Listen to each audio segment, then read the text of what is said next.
नमस्कार दोस्तों, मैं आपको प्रॉफिट लॉस पढ़ा रहा था। प्रॉफिट लॉस की 5 क्लास मैं ले चुका हूँ। आज 6 क्लास हो, ये लास्ट क्लास होगी प्रॉफिट लॉस की, कंप्लीट हो जाएगा इसमें। कल से नया टॉपिक स्टार्ट करेंगे। आप मेरे को कमेंट बॉक्स में बताना और आज शाम को 6 बजे से पहले पहले मेरे को बताना कौन सा टॉपिक स्टार्ट करना है, ठीक है। आज की क्लास का पहला क्वेश्चन देखो। ए किसी वस्तु को बी को 10% के लाभ पे बेचता है। बी उस वस्तु को ए को वापस 10% की हानि पे बेच देता है। पूरे सौदे में क्या होगा, आपको ये बताना है। देखो आपने क्या करा, किसी को आपने कोई वस्तु 20% लाभ पे दे दी।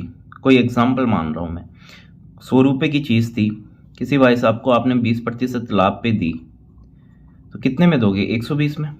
ये भाई साहब थोड़े दिन रखते हैं, आपको वापस 20% के नुकसान पे देते हैं। आपको 20% के नुकसान पे वापस दे देते हैं। तो इसमें फ़ायदा क्या होगा? इसको तो नुकसान है क्योंकि ये नुकसान पे दे रहा है वापस। तो इसका तो सेकंड वाले, मान लो आप ए हो, ये बी है, बी को तो नुकसान होगा क्योंकि ये तो अपना वापस 20% के नुकसान पे दे रहा है। इस बंदे को फायदा होगा ए को, पहले वाले को, और इसको कितना फायदा होगा? जितना इसका नुकसान होगा, परसेंटेज में नहीं, रुपए में, जितना इसको नुकसान होगा उतना ही इसको फायदा होगा। अब ये 20% नुकसान पे बेचेगा तो ऐसा नहीं कि वो 100 रुपये में बेच देगा, गलत हो जाएगा। इसका 20% निकालो, 120 का 20% निकालो, कितना आएगा? तो 120 का मैं 20% निकालूंगा, ऐसे ही निकालूंगा, 0 से 0 कट गया, 12 2 से गुणा होगा तो कितना आएगा? 24। वो 24 रुपये के नुकसान पे देगा। देखो 120 रुपये में तो इसने खरीदी थी, बी ने खरीदी थी ए से 120 रुपये में, 24 के नुकसान पे ये बेचेगा क्या? 96 में बेचेगा क्या? 96 रुपये में बेचेगा। कितने के नुकसान में? 24 रुपये के नुकसान पे। ए भाई साहब को 24 का फायदा होगा। कैसे फायदा होगा? देखो 100 रुपये की चीज़ थी, मान लो आपके पास 100 रुपये की चीज़ थी, आपने इसको 120 में बेच दिया, आपकी जेब में आ गए 120 रुपये, ठीक है। अभी 120 रुपये आपकी जेब में है। थोड़े दिनों बाद में वो आदमी आपके पास वापस आता है कि भाई साहब आपकी वस्तु वापस ले लो। आप मना कर देते हो कि मैंने जितने में आपको बेचा है मैं उतने में नहीं लूँगा। तो वो रेट कम करता है, 20% कम कर देता है, आपको 96 रुपये में वापस दे देता है। आप वो ले लेते हो। देखो जो चीज़ आपने बेची थी वो आपको पास वापस आ गई, वो चीज़ आपके पास वापस आ गई, और कितने में आई? 96 रुपये में। जबकि आपके पास उसके कितने रुपए पड़े हैं जेब में? 120 रुपये। वापस कितने लौटाने हैं? 96 रुपये तो लौटाने हैं। तो कितने रुपए बच जाएंगे जेब में? 24 रुपये। जो बचे हैं वही आपका फायदा है। तो इस प्रकार के क्वेश्चनों में जो बी को नुकसान होगा ना, उतना ए को फायदा होगा। एक एग्जाम्पल और लेता हूँ। ए भाई साहब है, ए बी को अपनी वस्तु को 10% लाभ पे बेच देता है। मान लो 100 रुपये की वस्तु है, 10% लाभ पे ये बेचेगा तो कितने में बेचेगा? 110 में। थोड़े दिन तक ये रखता है, वापस ये देने आता है किसको? ए को, कि भाई साहब ये चीज़ मैं नहीं रख रहा, आपकी वस्तु आप वापस ले लो। ए मना कर देता है कि मैं उतने में नहीं लूँगा, तो ये 10% के नुकसान पे वापस देता है। अब मैं इसका 10% निकालूंगा, ध्यान रखना। तो 110 का मैं 10% निकालूंगा तो कितना आएगा? 11।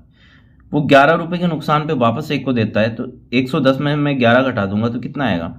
99 रुपये। 99 रुपये में वो बेच देता है। बी को कितने का नुकसान हुआ? 11 रुपये का। इतना ही ए को फायदा होगा। ध्यान रखना, जितना बी को नुकसान होगा उतना ही ए को फायदा होगा। 99 रुपये में ए को ये वापस बेच देगा, ए इसके 99 रुपये देगा और उसकी वस्तु भी उसके पास में वापस आ जाएगी।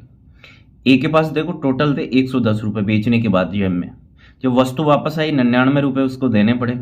अब आपको तो ये ध्यान में रखना है कि उसके जेब में कितने रहते हैं। 110 में मैं 99 घटा दूंगा तो 11 रुपये उसकी जेब में रहेंगे। अब इसका प्रतिशत में आपको लाभ निकालना हो कि ए को कितना लाभ होगा। भाई ए की वस्तु तो 100 रुपये की थी, उस पर 11 रुपये मिल गए, बैठे बैठे 11 रुपये मिल गए, और इसको प्रतिशत में बदल दो। 100 पे 11 मिले हैं तो 11/100, और किसी भी भिन्न या संख्या को प्रतिशत में बदलने के लिए किससे गुणा? 100 से गुणा। तो क्या आंसर आ जाएगा? 11% का लाभ होगा, और हमेशा पहले वाले आदमी को लाभ होगा ऐसे क्वेश्चनों में। सेम यही क्वेश्चन है, इसको मैंने यहाँ सोल्व करा दिया एग्जाम्पल लेके, दोबारा मैं सोल्व करा रहा हूँ। ए किसी वस्तु को बी को 10% लाभ पे बेचता है। ए भाई साहब है, ये 100 रुपये की कोई वस्तु थी, 100 का ही मान लिया करो, सबसे बेस्ट रहता है। बी को बेच देता है 10% के लाभ पे, ठीक है। कितने में बेचेगा? 110 में। बी थोड़े दिन इसको रखता है, थोड़ी दिन बाद ए के पास में वापस आता है कि भाई साहब आपकी वस्तु वापस ले लो। ए मना कर देता है, जितने में मैंने बेची थी उतने में नहीं लूंगा, कम में लूंगा। ये भाई साहब वापस देते हैं उसको 10% के नुकसान में। तो 110 का 10% निकालना है, बार बार कह रहा हूँ, ऐसा नहीं 110 में से 10 डायरेक्ट घटा दो यहाँ पे 100 कर दो ना, 110 का 10% निकालना है, ऐसे निकलेगा। ठीक है, कितना आएगा 11 रुपये। 110 का 10% कितना आएगा 11 रुपये की हानि पे बेचेगा वो, देखो साफ साफ लिखा हुआ है हानि, ए को 10% हानि पर बेचता है, तो 110 में 11 कम करके बेचेगा, कितने में बेचेगा वो 99 रुपये में, ए को बेच देगा। ए जब बेचा था 100 की चीज 110 में बेचा था, ए के पास में 110 रुपये जेब में थे, वो 99 रुपये वापस देगा उसको, और कितने बच जाएंगे जेब में, देखो 11 रुपये। जो वस्तु उसने बेची थी वो वस्तु उसके पास में वापस भी आ गई, वो 11 रुपये भी बच गए, जेब में 11 रुपये बचे, ये उसका फायदा ही तो है। तो 11 रुपये बचे, किस पे बचे 100 पे, क्योंकि उस वस्तु का क्रय मूल्य 100 ही था, और इसको प्रतिशत में बदलने के लिए किससे गुणा, 100 से गुणा। तो क्या आंसर आ जाएगा 11% का लाभ होगा ए को। हमेशा पहले वाले बंदे को ही लाभ होगा, ध्यान रखना, पहले वाले व्यक्ति को ही लाभ होगा ऐसे क्वेश्चनों में। तो देखो क्वेश्चन कह रहा है ए को हानि न लाभ होगा, ये तो कर ही मत देना, ऐसा ऑप्शन तो बिल्कुल भी मत कर देना, आप ध्यान रखना। और आप यही करोगे, 90% बंदे यहाँ पे अटक जाते हैं कि कुछ भी नहीं होगा, पहले लाभ पे बेच रहा था फिर हानि पे, को रिजल्ट बना ही नहीं, 0% रिजल्ट रहा है, नहीं गलत हो जाएगा। ए को 11% का लाभ होगा, ये आपका आंसर होगा। ए को 20% का लाभ हो नहीं सकता, बी को 20% की हानि हो ही नहीं सकती, ए को 11% का लाभ होगा। ठीक है, और ऐसे जैसे 110 का आपने 10% निकाला, ये डायरेक्ट निकाल सकते हो ना, किसी भी संख्या का 10% निकालना है, उसमें 10 का भाग दे दो। जैसे 1000 का मैं आपसे पूछूं 10% कितना होगा, आप बोलोगे 100 होगा सर। 10,000 का 10% कितना होगा, 1000 होगा, उसमें डायरेक्ट 10 का भाग दे दो। ऐसा प्रैक्टिस करा करो। 1000 का मैं 15% आपसे पूछूं, इसका मैं 15% पूछूं, तो पहले 10% निकालो। 1000 का 10% कितना होगा, उसमें 10 का भाग दे दो, अब बोलोगे 100 होगा। मैं आपसे 15% पूछ रहा हूँ, तो 5% 10% का आधा होगा या नहीं होगा, तो 5%, अगर 10% 100 है तो 5% कितना हो जाएगा 50, तो 15% कितना हो जाएगा 150। ये एग्जाम्पल ले ले कि आपको प्रैक्टिस करोगे तो बहुत सहूलियत होगी कैलकुलेशन में। ऐसे में 10,000 का आपसे पूछूं कि 20% कितना होगा, तो पहले इसका 10% निकालो, कितना होगा, 10,000 में मैं 10 का भाग दूंगा 1000, और इसका 20%, जब 10% 1000 है तो 20% क्या दुगना होगा क्या, तो 2000 20% होगा। ऐसे ही आपको सोल्व करना है, अलग अलग निकाल के कब तक निकालते रहोगे, ये तो आपको सीखने के पर्पस में मैं बता रहा हूँ, डायरेक्ट आपको कैलकुलेशन करनी है। सेकंड क्वेश्चन पे आओ।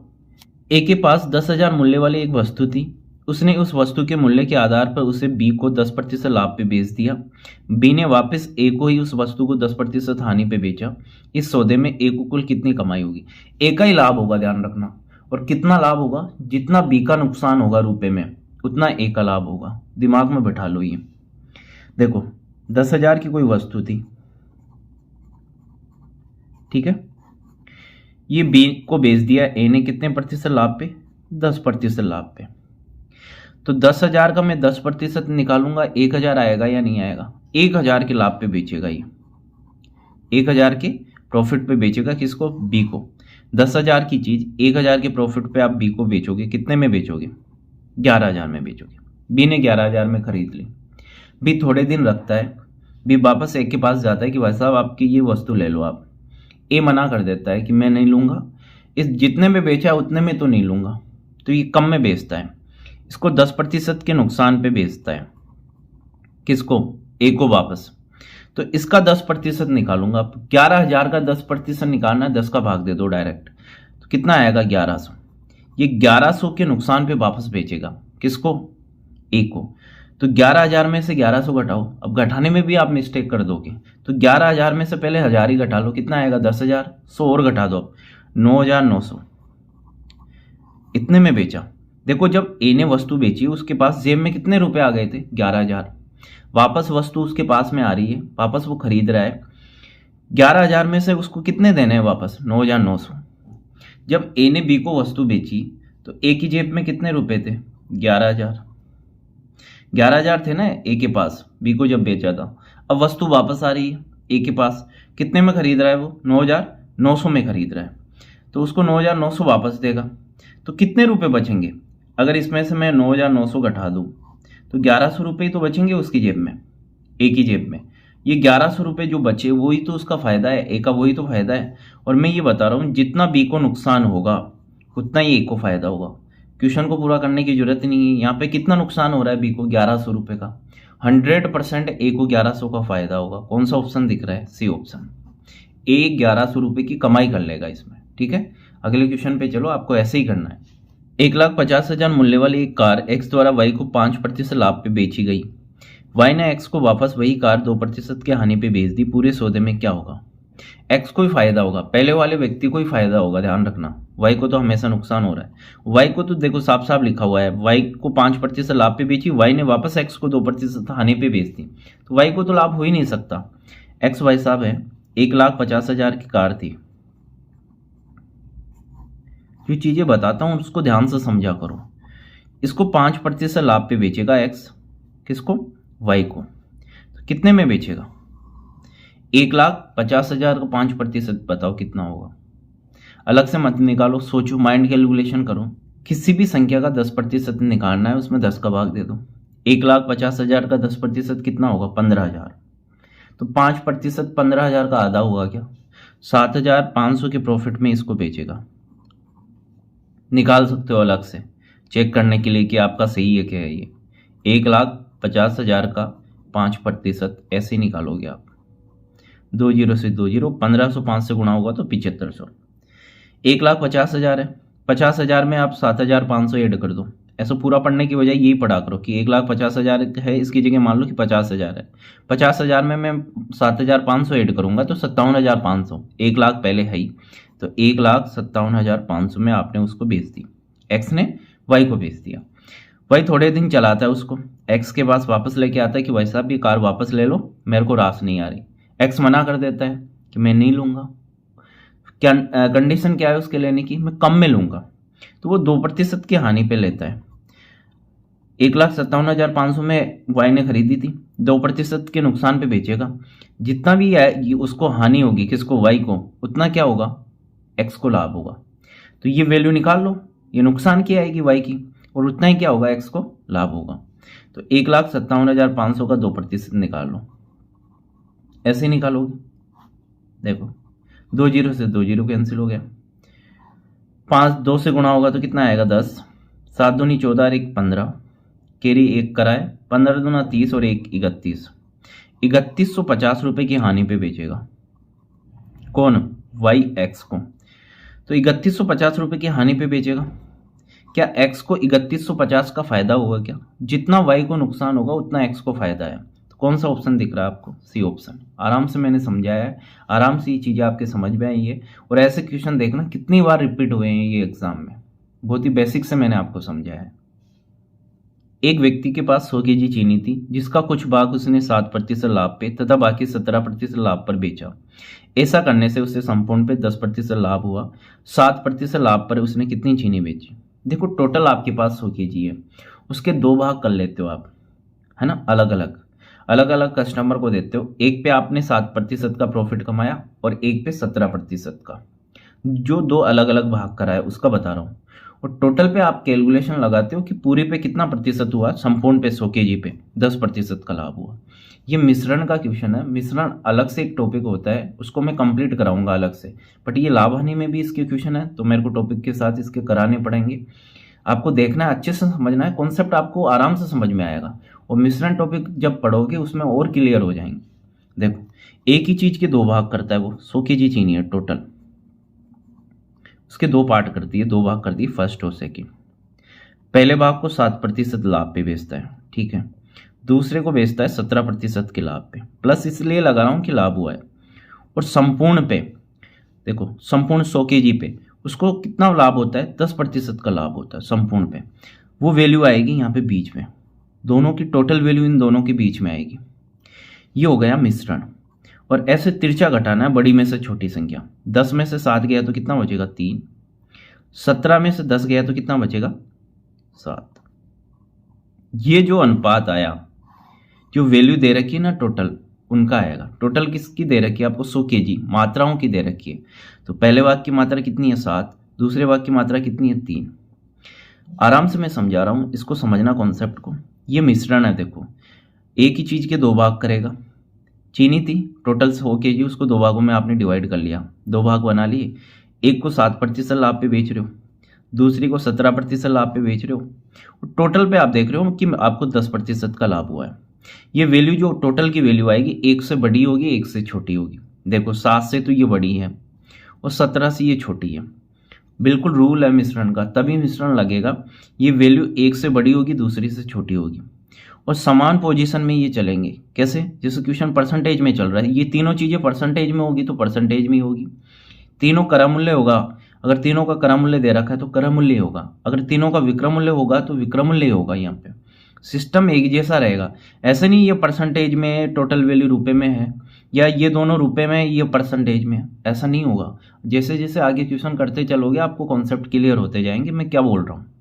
ये जो अनुपात आएगा यहाँ पे, जो ऊपर मात्रा दे रखी है ना आपकी टोटल, उसका है। मान लो ऊपर क्रम मूल्य का दे रखा होता तो यहाँ पे अनुपात क्रम मूल्य का बनता। ऊपर आपको टोटल विक्रम मूल्य दे रखा होता तो ये अनुपात विक्रम मूल्य का बनता। अभी मात्रा दे रखी है आपको टोटल, तो ये मात्राओं का अनुपात बना है। पहले और दूसरे भाग की मात्रा है 7 और 3, और टोटल पहले और दूसरे भाग की मात्रा कितनी है? 100 kg। पहले और दूसरे भाग की मात्रा आई है 7:3। मैं इन दोनों को जोड़ लेता हूँ, 10 इकाई आएगा। 10 इकाई टोटल मात्रा आ गई, जबकि टोटल मात्रा कितनी है? 100 kg। टोटल मात्रा के बराबर मैंने टोटल मात्रा कर दी, 100 kg आई। 1 इकाई का मान निकाल लो, आराम से समझा रहा हूँ। देखो 100 kg में आप भाग दे दो 10 का, क्योंकि गुणा की राशि हमेशा भाग में जाती है। 1 इकाई का मान कितना आ जाएगा? 10 kg आ गया। क्वेश्चन क्या पूछा है? 7% लाभ पे उसने कितनी चीनी बेची? ये 7% है ना, 17 मत मान लेना। 7% लाभ पे उसने कितनी चीनी बेची? 7% पे ये बेच रहा था क्या? पहला भाग ही था 7% पे जो चीनी बेचा, उसकी क्वांटिटी कितनी है? देखो 7 इकाई। जब 1 इकाई का मान 10 kg है तो 7 इकाई का निकाल लो। 7 को मैं किससे गुणा करा दूंगा? 10 से। ये आपका आंसर आ जाएगा 70 kg। दूसरे भाग की पूछता तो 100 में 70 को घटा दो, या आप देख लो दूसरे भाग की कितनी मात्रा है? 3 kg। 1 का मान 10 है तो 3 का कितना हो जाएगा? 10 3 से गुणा हो जाएगा तो 30 kg। 70 kg पहला भाग है, 30 kg दूसरा भाग है, दोनों को ऐड करते हो तो कितना आएगा? 100 kg। आराम से समझना है। सेकंड क्वेश्चन पे आओ। एक व्यक्ति ने 8000 में 2 वस्तु खरीदी, खरीद रहे हो तो वो क्रम मूल्य है, तो नीचे अनुपात किसका बनेगा? क्रम मूल्य का बनेगा। यही मैं समझा रहा हूँ। एक वस्तु को बेचकर 20% की हानि उठानी पड़ी, जबकि दूसरी वस्तु को बेचकर 20% का लाभ प्राप्त किया। यदि उसे कुल सौदे में न तो लाभ हुआ न ही हानि। देखो न तो लाभ हो और न ही हानि, इसका मतलब क्या होगा? 0% का लाभ हानि होगा। न लाभ न हानि का मतलब क्या होगा? 0% का आपको लाभ हानि होगा। तो लाभ पे बेची गई वस्तु का क्रम मूल्य बताना है। देखो टोटल 8000 क्रम मूल्य है 2 वस्तुओं का, ठीक है। 2 वस्तु हुई, पहली और दूसरी मान लो, ठीक है। पहली वस्तु को आपने 20% की हानि पे बेचा, ठीक है महाराज। दूसरी को आपने 20% के लाभ पे बेच रहा। जैसे क्वेश्चन बोल रहा है वैसे वैसे चलो, मैथ का यही फंडा है। 100% 90% क्वेश्चन तो वैसे ही सोल्व हो जाता है। कॉन्सेप्ट आपके दिमाग में सेट होते जाते हैं, कैलकुलेशन आपको करनी है और कुछ भी नहीं करना। टोटल पे आपको क्या होता है? कुल सौदे पे देखो लिखा हुआ है, कुल सौदे में न तो आपको लाभ हुआ नहीं हानि, 0% करना है।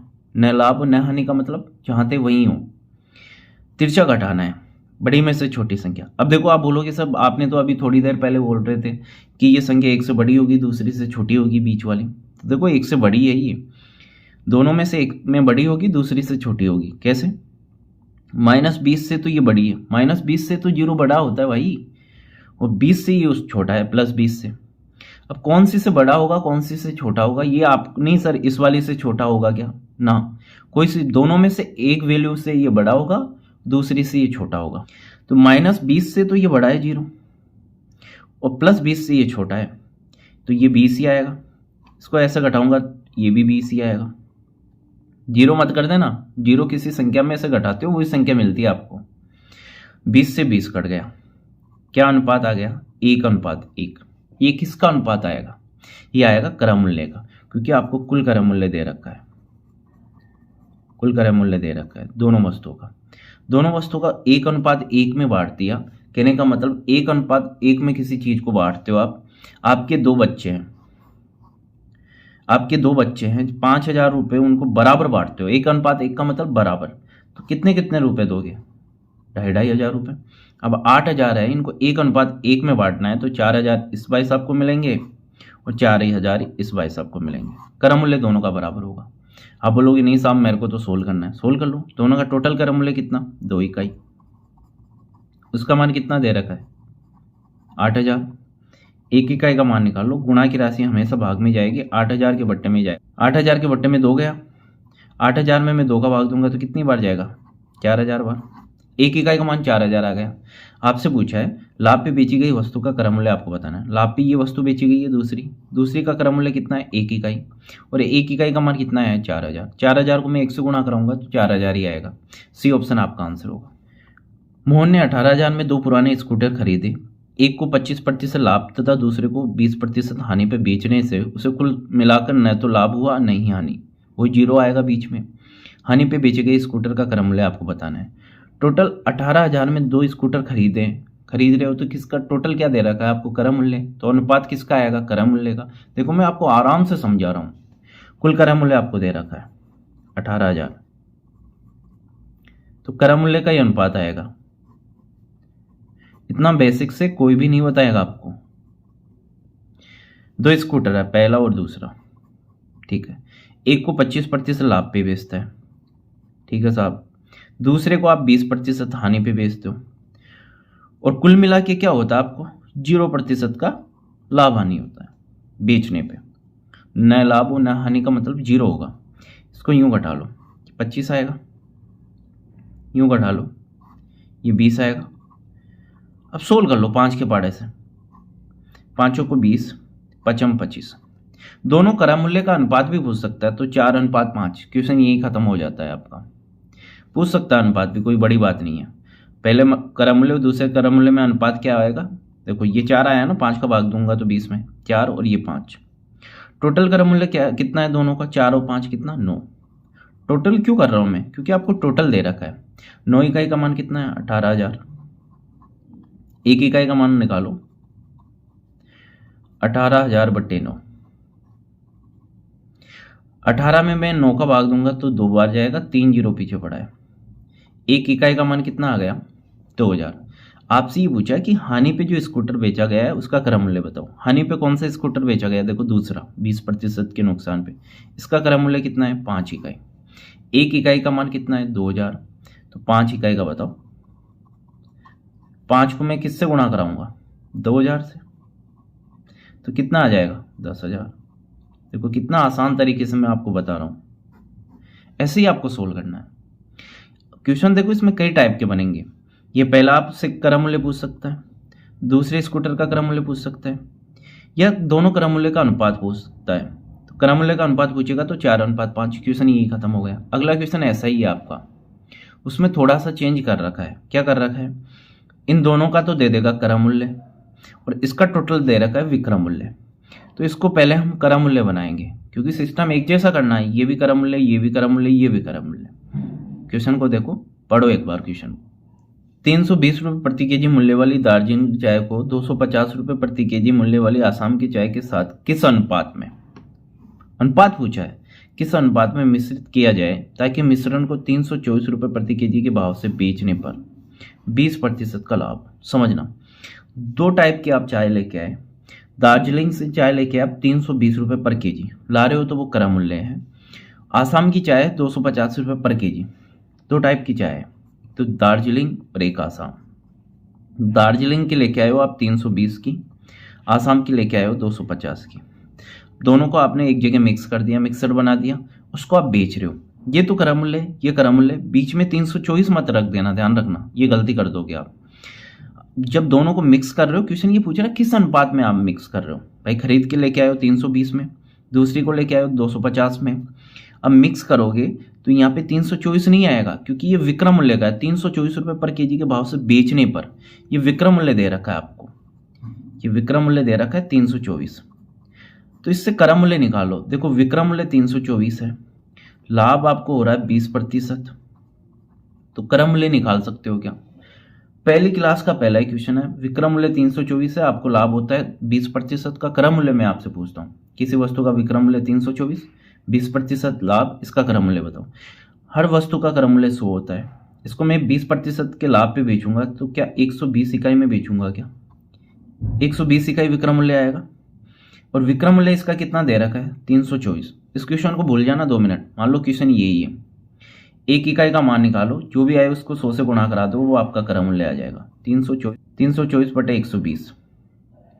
ये आपका एक इकाई का मान आया। इसको मैं 100 से गुणा करा दूंगा तो क्रम मूल्य आएगा या नहीं आएगा।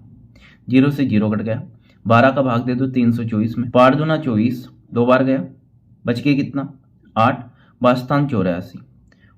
27 10 से गुणा होगा तो कितना आएगा 270। 270 रुपये उस वस्तु का, उस मिक्सर का क्या होगा क्रम मूल्य होगा। वो मिक्सर आप करोगे, अब आप देखो वो मिक्स करने पे कितने का पड़ रहा है 270 का। 270 आपको यहाँ पे रखना है, क्योंकि ये भी क्रम मूल्य था, ये भी क्रम मूल्य है, ये भी क्रम मूल्य हो गया। ये मिश्रण में बहुत ही अच्छे से क्लियर हो जाएगा आपका टॉपिक, है ना। और अभी मैं कोई कसर नहीं छोड़ रहा हूँ कि आपको समझ में नहीं आया। मेरी तरफ से पूरी कोशिश है, 100% मैं कोशिश कर रहा हूँ कि आपको समझ में आए, और समझ में आ रहा है। तिरछा घटा लो, ठीक है। 320 में से 270 गए तो कितना बचेगा 50। 270 में से 250 गए तो कितने बचेगा 20। 0 से 0 कट गया, क्या अनुपात आ गया 2:5। ये आपसे पूछा है कि दोनों चाय को किस अनुपात में मिलाए, तो 2:5 के अनुपात में आप मिलाओगे तो आपका मिक्सर तैयार होगा। ये आपका आंसर है डी ऑप्शन। इसमें मेन ये था क्योंकि मिश्रण का आपको विक्रम मूल्य दे रखा था, इसको क्रम मूल्य में कन्वर्ट करना था, ठीक है। वो आपने कर लिया, बीच में ये क्रम मूल्य, ये क्रम मूल्य, ये क्रम मूल्य, सिस्टम एक जैसा रखना है। एक व्यापारी लाभ के प्रतिशत की गणना क्रम मूल्य के आधार पर तथा एक अन्य व्यापारी विक्रम मूल्य के आधार पर करता है जब उनके विक्रम मूल्य समान है। इसको देख लेना आप, बहुत ही इंपॉर्टेंट लाइन है ये। जब उनके विक्रम मूल्य समान है, उनके वास्तविक लाभों का अंतर 85 रुपये है, दोनों 20% लाभ का दावा करते हैं, प्रत्येक का विक्रम मूल्य क्या होगा। देखो बहुत ही आसान क्वेश्चन है, क्वेश्चन में पूरा एक्सप्लेन करता हूँ। दो व्यापारी हैं, पहला व्यापारी है वो अपने लाभ की गणना क्रम मूल्य के आधार पर करता है। एक व्यापारी अपने लाभ प्रतिशत की गणना क्रम मूल्य के आधार पर करता है, वो क्रम मूल्य पे अपना लाभ निकालता है। दूसरा व्यापारी अपना लाभ विक्रम मूल्य पे निकालता है। मेन यही है क्वेश्चन में, ध्यान रखना। पहला व्यापारी निकालता है अपना लाभ क्रम मूल्य पे, दूसरा निकालता है विक्रम मूल्य पे। दोनों का विक्रम मूल्य बराबर है, बट एक क्रम मूल्य पे निकाल रहा है अपना लाभ, दूसरा विक्रम मूल्य पे, तो उनके लाभों में अंतर आएगा क्योंकि दोनों का क्रम मूल्य अलग अलग होगा। लाभों में कितने का अंतर है 85 रुपये का। और प्रतिशत में दोनों ही 20% का दावा कर रहे हैं कि मेरे को 20% का लाभ हुआ है, दूसरा भी बोल रहा है मेरे को 20% का लाभ हुआ है। और एक चीज ध्यान रखना, आप बोलोगे सर लाभ तो बराबर है कि दोनों 20% का दावा कर रहे हैं, तो ये प्रतिशत में बराबर है, रुपए में थोड़ी है। रुपए में तो आप निकालो। मान लो आपको एक आदमी है उसको 10% का लाभ हो रहा है, दूसरे आदमी को भी 10% का लाभ हो रहा है, तो ऐसे थोड़ी दोनों को रुपए में बराबर लाभ होगा। जब प्रतिशत में लाभ बराबर हो तो रुपए में कोई जरूरी नहीं कि बराबर लाभ होगा। अभी आप निकाल लो। ये क्रम मूल्य पे जो गणना कर रहा है उसको पकड़ो आप पहले। इसका क्रम मूल्य मैं मान लेता हूं 100 इकाई। जो क्रम मूल्य पे लाभ की गणना कर रहा है ना, उसको पकड़ लो आप। कितने के लाभ का दावा करता है कि मेरे को 20% का लाभ होगा। 100 का 20% निकालूंगा तो क्या 20 इकाई लाभ होगा क्या? ठीक है। 100 की चीज 20 के लाभ पे बेचोगे, विक्रम मूल्य बताओ कितना होगा। आप बोलोगे सर ये क्या पूछ रहे हो, 120 होगा, हर कोई बता देगा। अब देखो विक्रम मूल्य में यहाँ पे कितना रखूं, बताओ। क्वेश्चन को पढ़ो और बताओ मैं यहाँ पे विक्रम मूल्य कितना रखूं। आप बोलोगे सर दोनों का विक्रम मूल्य समान है, इसका 120 आ गया तो इसका भी क्या होगा 120 होगा। और इसको भी कितना लाभ होगा 20% लाभ होगा। बट ये जो अपना लाभ निकालेगा किस पे निकालेगा, विक्रम मूल्य पे। तो इसका लाभ जो इकाई में निकलेगा 120 का 20% निकालो। और मैं चिल्ला चिल्ला के थक चुका हूँ, किसी भी संख्या का 10% निकालना है उसमें 10 का भाग दे दो। 120 का 10% कितना आएगा 12, तो 20% का डबल हो जाएगा, कितना आ जाएगा 24 इकाई। या साइड में आप वैसे निकाल लेना, है ना। इसका लाभ कितना हो रहा था 20 इकाई, इसका लाभ कितना 24 इकाई। देखो परसेंटेज में तो दोनों का बराबर है, वैसे सोल्व करोगे अलग अलग आया। इसका 20 इकाई है, इसका कितना है 24 इकाई। आपको दोनों के लाभों, वास्तविक लाभों का अंतर दे रखा है 85, तो यहाँ पे भी अंतर देखो कितना है 24 और 20 में कितने का अंतर है 4 इकाई का। 4 इकाई का अंतर है। क्वेश्चन कह रहा है कि दोनों के लाभों में अंतर है 85 रुपये का। ठीक है, जैसे क्वेश्चन कह रहा है वैसे करते रहो। एक इकाई का मान निकालो, कितना आ जाएगा, गुणा की राशि हमेशा भाग में जाएगी 85/4। एक इकाई का मान निकाल लिया। अब पूछ क्या रहा है, प्रत्येक का विक्रम मूल्य। विक्रम मूल्य तो समान है, और विक्रम मूल्य कितना है, इसका भी 120 है, इसका भी 120 है। 85/4 को मैं गुणा करा दूंगा किससे जो पूछा है उससे 120 से, तो आपका विक्रम मूल्य आ जाएगा। ये विक्रम मूल्य आ गया आपका।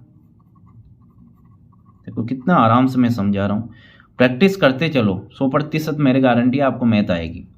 4 × 12, 12 में मैं भाग दे रहा हूँ 4 का, 3 बार गया, 0 पीछे है। 85 को 30 से गुणा करा दो, आपका आंसर आ जाएगा।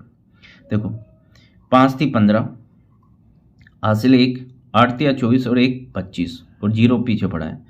25 50 आपका आंसर होगा। यही आपका विक्रम मूल्य होगा। कौन सा ऑप्शन दिख रहा है? C option. तो आराम से आपको, ऐसे नहीं क्वेश्चन बड़ा दिख गया, लैंग्वेज पढ़ा समझ में नहीं है, आराम से आप एक बार प्रैक्टिस करो, 2 से 3 बार आराम से ठंडे दिमाग से बैठ के क्वेश्चनों को सोल्व करो, धीरे धीरे चीज़ें तैयार होगी।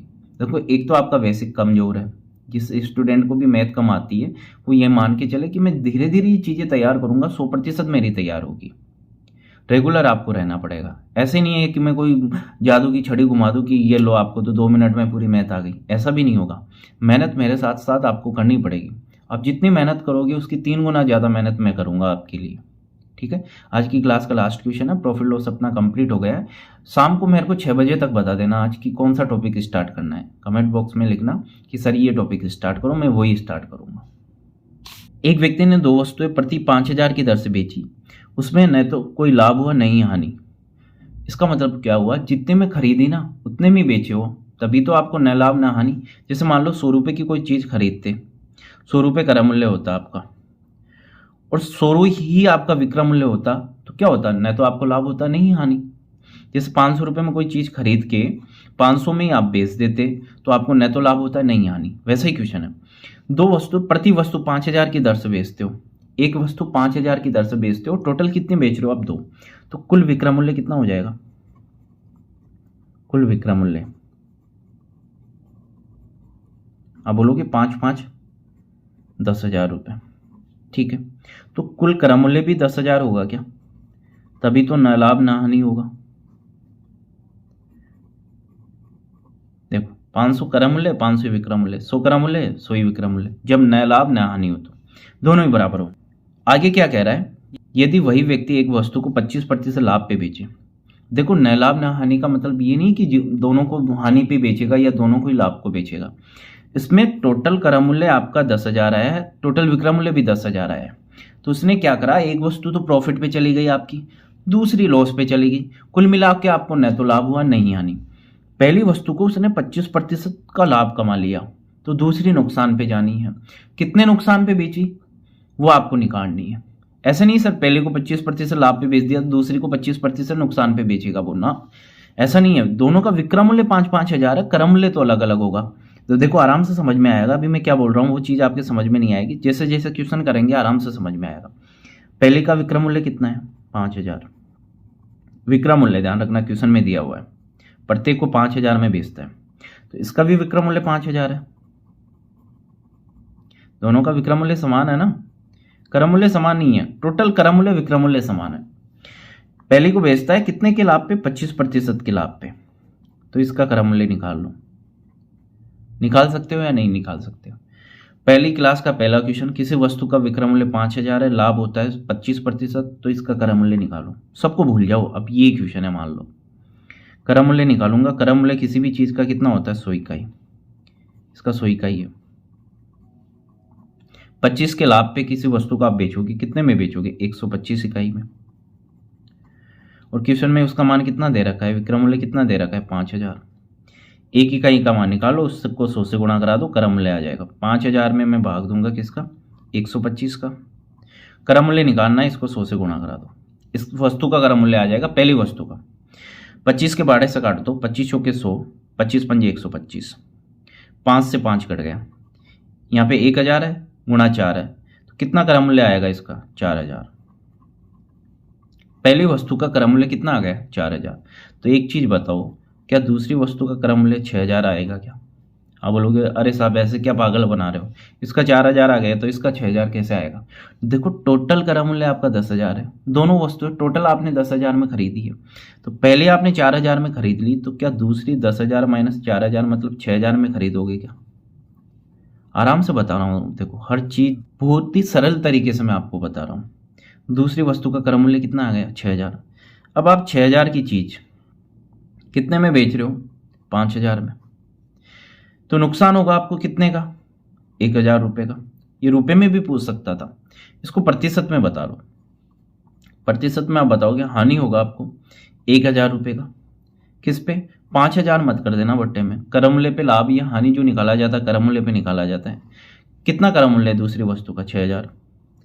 और इसको प्रतिशत में बताने के लिए 100 से गुणा, 2 जीरो से 2 जीरो, 1 जीरो से 1 जीरो, 100/6। 100/6 को आप सोल्व करोगे, 2 के पाड़े से काटो, 100 में मैं 2 का भाग दूंगा तो कितनी बार जाएगा, 50 बार, और 6 में 3 बार। 50/3 का मतलब 16 से 2/3 प्रतिशत का आपको क्या होगा, नुकसान होगा। कौन सा ऑप्शन दिख रहा है आपको, बी ऑप्शन। आराम से करना है, कोई चीज़ टफ नहीं है, रेगुलरिटी आपको रखनी पड़ेगी विथ पेशेंस के साथ। पेशेंस आप रखो, धीरे धीरे आपकी चीज़ें तैयार होगी, मेरी 100% गारंटी हो। और स्टूडेंट को आप जोड़ो, बहुत मज़ा आएगा। मैं आपकी 4 से 5 दिन बाद में एक लाइव क्लास स्टार्ट करूँगा शाम को, उसमें अपन 1 से 2 घंटे मैथ पढ़ेंगे, डेली लाइव पढ़ेंगे, और धीरे धीरे फटाफट अपना कोर्स कंप्लीट कर लेंगे। बट ये चीज़ें आप साथ साथ चलना है आपको। मैं 1 घंटे की क्लास लूँगा तो कम से कम आपको घर पे 3 घंटा पढ़ना पड़ेगा, ये मेरी शर्त है, और तभी चीज़ें तैयार होगी। ठीक है।